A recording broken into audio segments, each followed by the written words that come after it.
I've really enjoyed the Labour Party conference. Like I said in my Sargon of Akkad video, they've just been dropping some absolute bangers. Not for them. They've made themselves look really, really, really stupid. And what I love about it is that they can't help themselves. What we have been saying for all of these years about them having literally being for the foreign over the domestic, for them and not us.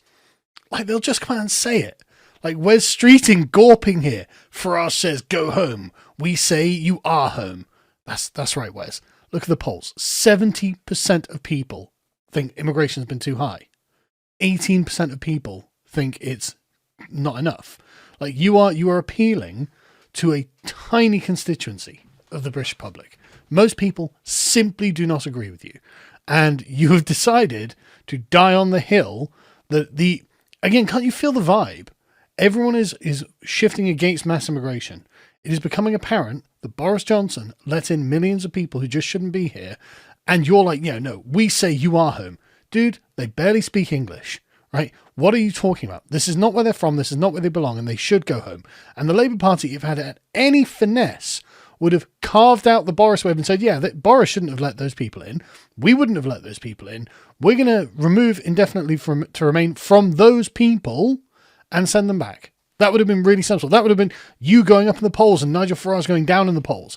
But instead, you're like, no, you know what? Every foreigner who any traitorous government has allowed to live here indefinitely, forever, often at the expense of the British taxpayer, we say you are home. Genius optics, genius messaging.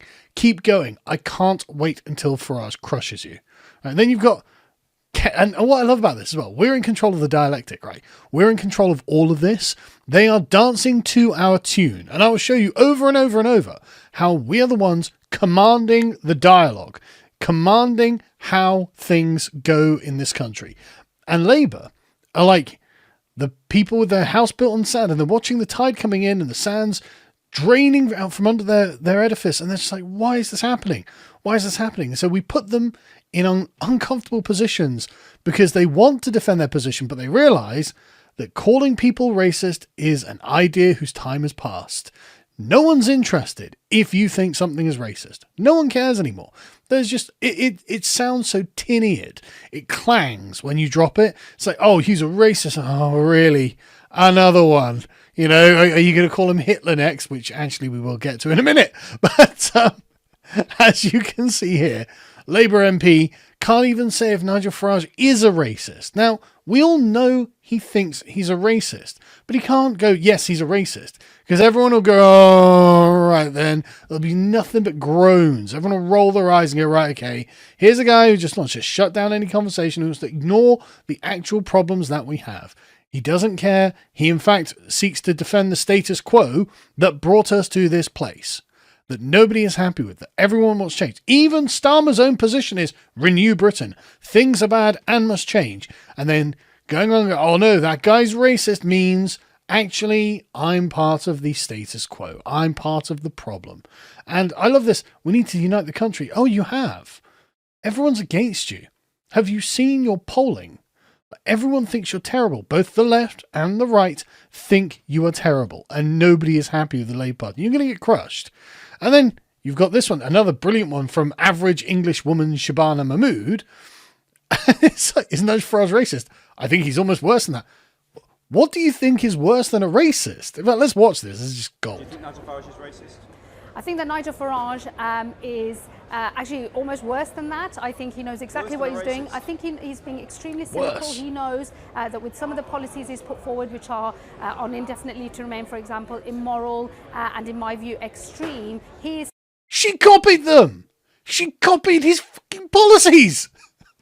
She went out and was like, yeah, no, actually, we are going to end indefinite leave to remain for some people, and we're going to extend it for other people from 5 years to 10 years. And we're going to make sure that foreigners can't just come over here and claim benefits. She copied it all. Like, it's crazy. And yet she can't just be like, yes, I think Nigel Farage is racist, because again, it will be clangor. Oh, of course. The Pakistani woman is calling Nigel Farage a racist for wanting not to have unlimited mass immigration. And everyone, oh God, okay, Shamana Mahmood, average Islamic English woman. Like, It's amazing how we have maneuvered them to this position where they're desperate to call you a racist, but they're not going to. They're not going to, because they know that that's the lose condition. Calling you a racist is them losing the argument. Isn't that amazing? Isn't that good? Well done, everyone. Clap yourselves on, pat yourselves on the back. Give yourselves a round of applause. You guys helped this happen. Making the cultural environment toxic to calling someone a racist is exactly where we want to be. And what about if you call someone a Nazi, like David Lammy did? Is Nigel Farage a racist? I answered your question. I'm not going to play the man. I'm playing the ball as our leader did. I will leave it for the public to come to their own judgments about someone who once flirted with Hitler Youth when he was younger. That is for the public, but we will...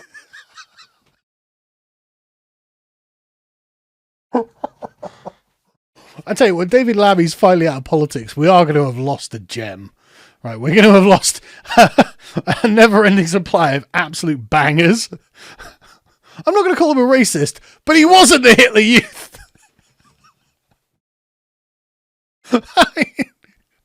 David, the Hitler Youth ended before Farage was born because Farage is a boomer.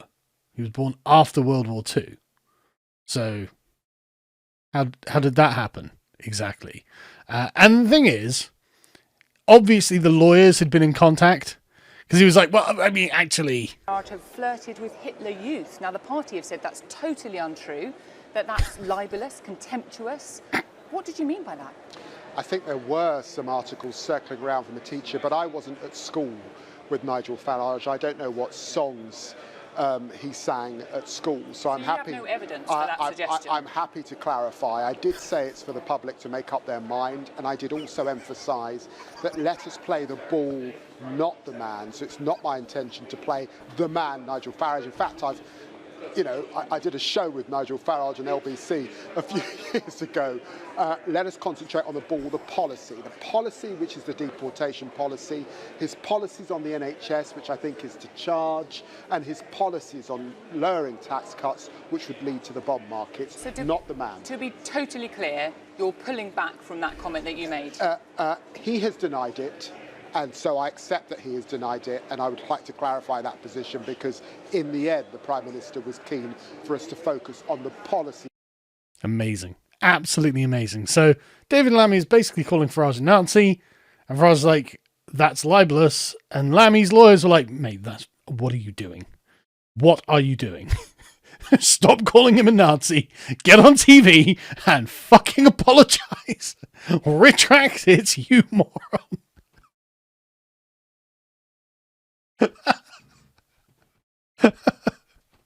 So, again, what's great though is that they are just afraid of calling the names. They are afraid of doing it. And now the next thing I love is Keir Starmer saying, oh, these are our flags. We're going to wave these flags. Can you imagine seeing England flags, as you can see a row of them here, being waved at a Labour conference 5 years ago, 3 years ago? We've done this. When Keir Starmer was like, I was terrified of Tommy Robinson's march because of all the England flags out there, we've made them do this. They are doing this under duress. They are dancing to our tune. We have forced the issue of patriotism onto the table and we have made them declare themselves. Oh no, we are patriots. We're just patriots for the current modern UK, the completely destroyed Britain that we helped bring about. We're patriots for that. It's like, okay, that's fine, because we're not. And we will have this out with you, and we will win.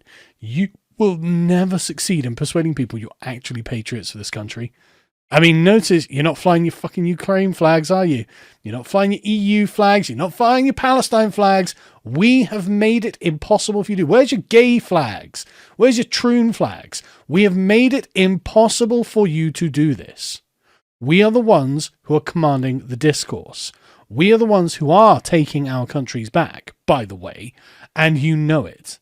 And the thing is as well, the Labour Party, the whole party conference, comes across as so defensive, right? It comes off like a wounded animal that's in the corner, surrounded, and is lashing out, howling and screeching and desperate because it knows that it's slowly dying. Like, they've circled the wagons. They are in an incredibly defensive formation at the moment because they know their position is fundamentally weak. Like, the last poll I saw, they were on 17% and Farage was on 33%. Like, he is double them in the polls now. The Tory party are on like 15%. And the thing is, Starmer was like, well, the Conservatives are irrelevant now. Well, yeah, but like, you're only 2 points ahead of them, bro. Like, I don't know whether you've noticed, but you're getting creamed too. And this is what this is all about. They know they are getting creamed. They know that they went far too far up the bounds of what is acceptable for British politics, and now they've got to try and walk it back. But the problem, after decades and decades and decades, and even up until this point, declaring for everything foreign, for everything minority, for everything fringe, is that nobody believes them. This is not persuasive. Do I think that Labour Party members are waving England flags in their conference by choice? When Keir Starmer took over the Labour Party and he was like, yeah, no, we're going to have a British flag up there, half the party revolted and they said it was, quote, like the BNP. Like, I don't think for a second that the party of Remain, the party of foreign people, I don't think they are English nationalists, actually, guys. I think that they're only flying this because they're afraid of being left outside on all of this. Anyway, so again, you get amazing things like this. Together, we can achieve a Britain built for all. I don't want a Britain built for all. I want a Britain that's built for British people. I don't want it to be for foreigners, actually. They've got countries of their own, as I keep pointing out. But I love this quote. Pensing a fence, running the raffle, cutting the halftime orange, or even just that gentle knock on the door with which checks your neighbour is all right. That's real Britain. Man, people have been memeing the shit out of this. I mean, this sounds a lot like, I can't remember what this show was. Oh, it was really funny though. But like, it's just Abdullah Mohammed following your daughter through the park after a hockey class. Or that gentle 3 a.m. knock at the door with 6 armed police for one of your ex-posts. That's real Britain. Like, come on, man. This is just such blind gold, absolute gold meme format. And it's like Harry Enfield show, I think this was. Okay, it's been a long time to watch it. Like, seriously, this fucking image is Sadiq Khan's face because it fits the attitude, the hands on hips. It fits it so perfectly. It's so perfect. It's, oh, fuck's sake. His Officer Sadiq, because I was tweeting something mean about Islam. Oh, Jesus. All right, officer. It's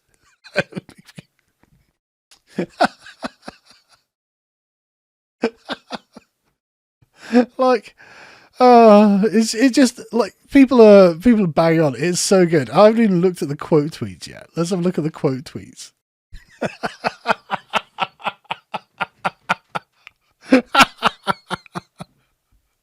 I'm not going to read that one out. But yeah, just Starmer getting absolutely dunked on is hilarious, frankly. And then you get Labour MPs like Oliver Ryan for wherever. Best speech I've heard from Keir.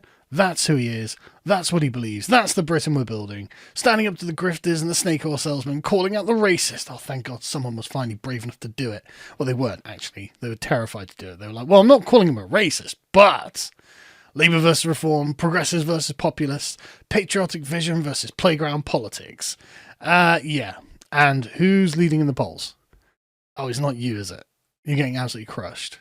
And everyone can see it. Anyway, good job, guys. Like, I honestly, declaring war on basically the English people, the native people of Britain, and saying, no, we are going to build a Britain for the foreigners. And if you're lucky, you'll just get to live in it. And the way things are going right now, this is how they were supposed to be. Don't you understand?